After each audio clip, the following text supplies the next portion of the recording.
What the Golf. This game is without a doubt one of the greatest indie games ever made, even 4 years after its release.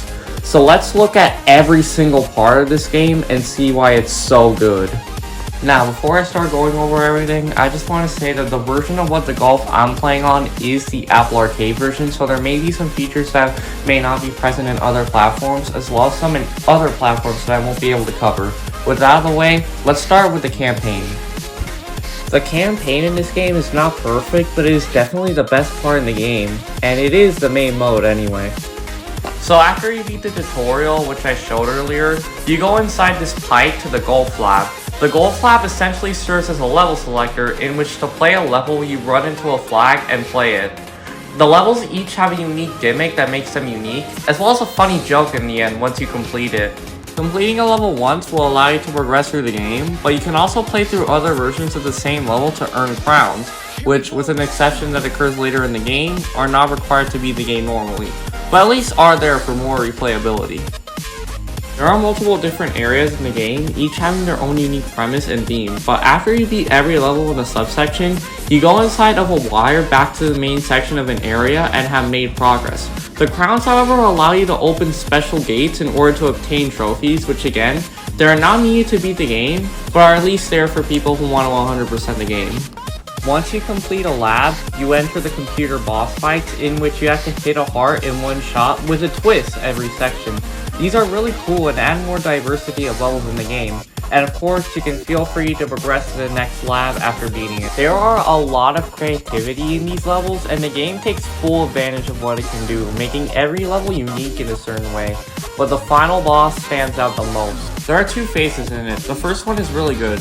It makes you play as some of the other golf objects to face up against a moving computer and hit the flag.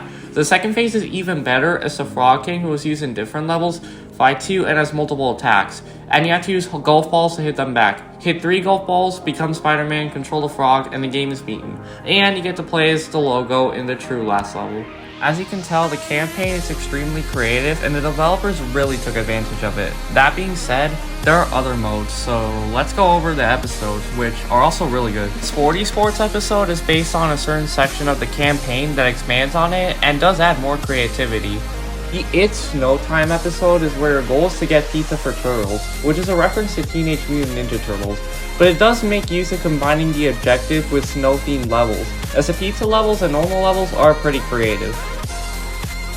A Whole New World is probably my least favorite of the 5, but it's still good. As the title suggests, the main focus of this episode is about using holes for different creativity. This is probably the least creative episode, which is why it's my least favorite, but I think anyone can enjoy this episode and have a different opinion.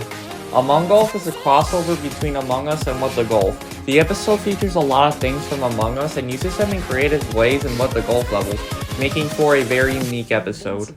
And finally, Slime Time makes use of nearly every object in the game being alive. A simple concept, but still very effective. Also, funny enough, the game tells you not to play the episode, although you can still do it. As you can tell, every episode is based upon a certain theme and work in a similar structure to the campaign. One thing that is worth mentioning, however, is that Sporty Sports is the only episode to have crown levels. The rest of the episodes, if you try to replay them, you just replay the normal level. I get that maybe they want to add more levels in the episodes, but I hope they bring the feature back for future episodes. That being said, we're not done yet. There are other kinds of levels in the game, such as the daily courses. The daily courses have a certain theme each day of the week, and they pull levels from the campaign and episodes, but they do have some original new levels, and you win a prize for every challenge you beat, although there is a limit. There are also 3 other levels in the bonus content. The first one is the events, which while I was recording, it was made a 4U with you. The events work similar to the daily courses, except the levels are completely original and new. Although they only really last for a few days, then they're gone, but once you beat them, like daily courses, you earn a prize. There's also a challenge in which you can play a series of levels in order to try to get the least amount of strokes possible, and you're scored at the end. Then there's the Show to a Friend mode, which is easily the worst mode in the game. It's just a series of levels in the campaign meant to, as the title suggests, you let someone play without altering your progress. I get the purpose it's trying to serve, but it's kind of unnecessary. And the VIP is where all the socials of the developers are, so if you want to join the community, go there.